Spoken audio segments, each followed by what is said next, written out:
George Trackis's work is really very much about actually improving the waterfront for the environment and for the water's sake, and still managing to make places for people. Because as George's work sets you up to say, I want to be along the waterfront. But essentially the lifeline of the city is the water and the rivers. So I think that's a tremendous resource, because there's so much derelict riverfront here. There are all these whalers and all these incredible pilings in the water. Well, from my point of view, in this community, they should be grandfathered. This is part of the history of this community. But I think for us, we really want to look for those little secret, kind of like archaeologists, of some of the vestiges of what existed here before. There's a historic deed for the first time that the land was used for residential purposes that said the promenade had to be kept open and accessible to the public. That deed was overruled by the Supreme Court when it was deemed that the community was no longer residential. These spaces were then taken over by different bits of industry and different companies, specifically gas companies, marble companies. But if you could prove that the nature of Ravenswood changed back to a cultural site, you could probably reenact the deed. It's really worth working with that. And salvaging some of that material, getting that bollard up there, putting it on, and actually making that accessible. It's all possible. But that's part of our plan, is to try to make the river much more accessible along that edge. And kind of tease out the elements of the site that already exist and make them usable. So to, in a way, use minimal means to allow the public to access the water. But this whole area here is very, very dynamic. The foliage there and the wildlife there and the quiet. This is like an oasis here that leads north toward Rainy Park. Mining and kind of teasing out the opportunities in a very fine grain way along the riverfront. And you know, the shoreline can really be looked at in a very new way as a resource and not like an eyesore, not a danger. And I think that's what we're all here to do. Mary, because she has worked actually provoking planning for a long time herself, I think she's trying to explore what is a way to actually make the city productive. She's looking at the whole area as a kind of mechanism, so that it's useful to the larger city, because it could be a mechanism for change. Or how can you create a city that's about sustenance and not just about using everything up? And let people start to do these tests where we can really see what's possible within the city. Artists and designers would be able to come and have access to experts to imagine new ways to communicate the issues of the environment or the culture that really need to be addressed. How do you seed the city with ideas? How does the city begin to see the great resource they have in all of the visual thinkers, designers, artists, who could be helping to address the problems in the city? A reading that's going to be beneficial to its future. And you know, how you layer the history into what might be happening in the future. That there's a sense that there's something inherent about this location that makes it kind of a fertile ground. And that's in part that it has all this kind of stuff there, that it's not just a residential neighborhood, that it's not just an industrial neighborhood, it's not just a place of distribution. It's sort of all these kind of interesting things happening. Again, this sort of notion that there are sort of layering and overlapping, and then that creates kind of varied conditions. It's really about trying to get people to see things, you know, to see the city in a different way. We'd like people to be aware of what's underground, to really get what it is that's supporting their lives, with the notion that, you know, they become aware of how modest actions can aggregate and make a change in the city.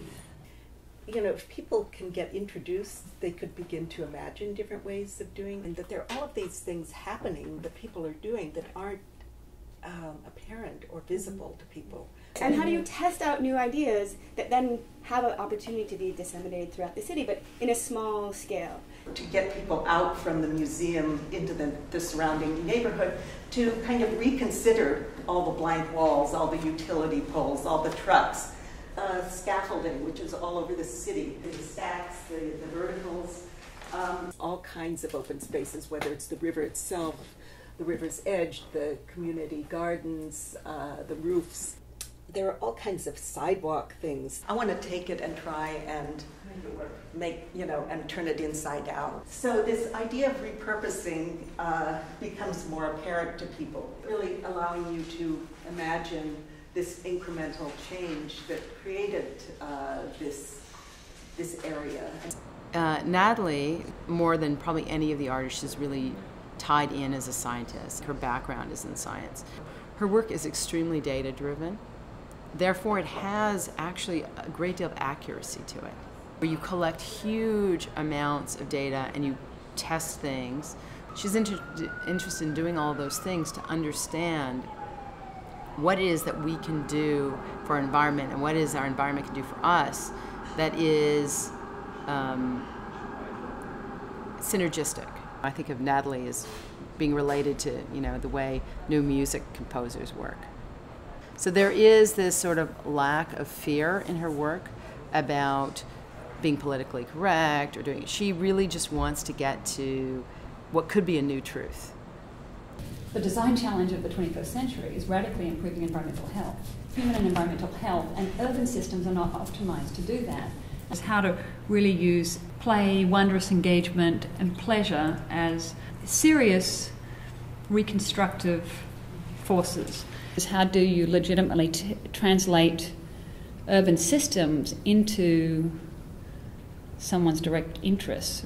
How to structure participation in experiment, in lifestyle experiments and public experiments that raise the standards of evidence in producing and demanding and demonstrating measurable environmental health improvements. Making animals visible into the information, and that's active monitoring of environmental health, and it's a spectacle, right? How do you produce memory, or how do you store robust memories? How do you create a public memory of a possible future? This wonderful context of a mashup of manufacturing, distribution, local production, residential. Designing very specifically what and how the industrial ecology can really improve the environmental health and really make for a complex, biodiverse and healthy urban environment. Our zoning strategies are all under the no holds barred, do anything you like as long as you can demonstrate that you're improving environmental health, measurably improving air quality, water quality, or the shared environmental commons. Then the zoning is about environmental performance. So it's what I would call performance-based zoning. And of course, this is the opportunity here to actually demonstrate and look at how the systems do complement. His work is going to really result in making people enjoy and look at the space in and around the Noguchi Museum and Socrates and the local community garden, and they will start to see the things they haven't seen before, but they'll also be able to eat, and they'll be able to, wear a t-shirt that's made, and it'll be much more about this infusion of entrepreneurial culture. What his work really does is it makes a number of things simultaneously. It makes a statement, and it makes things, and it makes artifacts, and it changes where it is. I was quite interested in this project because of the word civic, actually, because a lot of my work involves, or at least is interested in the idea of people. So a lot of his work is like activating spaces with public interaction, with community, in a sense. And the scope of our project is from the subway station to Socrates Park and kind of extending off in this direction.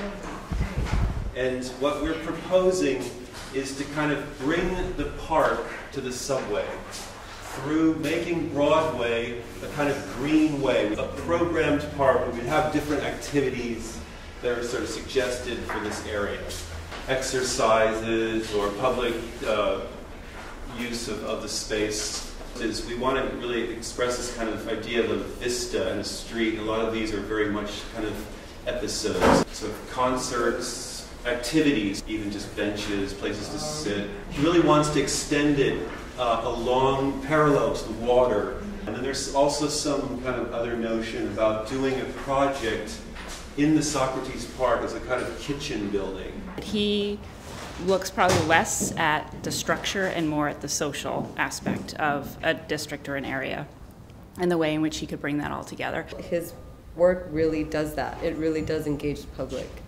Whether it's because it's approachable or because there's food involved or there's something that everyone understands a t-shirt, everyone understands soup, not everyone understands conceptual art, but it still works.